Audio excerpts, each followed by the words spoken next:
Hi everyone, welcome back to lady loops. आज की video में मैं आपको दिखाने वाली हूँ ब्यूटीफुल क्रॉसेट कैप्स।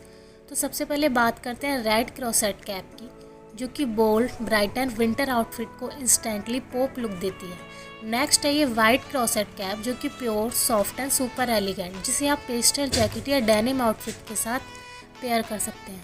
फिर आती है सिंपल, स्लीक और हर आउटफिट के साथ मैच होने वाली ब्लैक कैप। और this one mustard क्रॉसेट cap. Trust me, mustard colour winter fashion का स्टार है। ये warm, rich and unique look देते हैं। क्रॉसेट कैप का सबसे बेस्ट पार्ट ये है कि ये सॉफ्ट, वार्म और ट्रेंडी लगते हैं।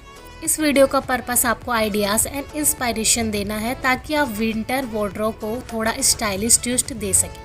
तो कमेंट में ज़रूर बताना कि कौन सा डिज़ाइन आपको सबसे ज़्यादा पसंद आया। आई होप कि आपको ये वीडियो पसंद आया होगा। तो वीडियो को लाइक, शेयर और सब्सक्राइब करना बिल्कुल मत भूलना। मिलते हैं नेक्स्ट वीडियो में, तब तक के लिए see you soon only on lady loops.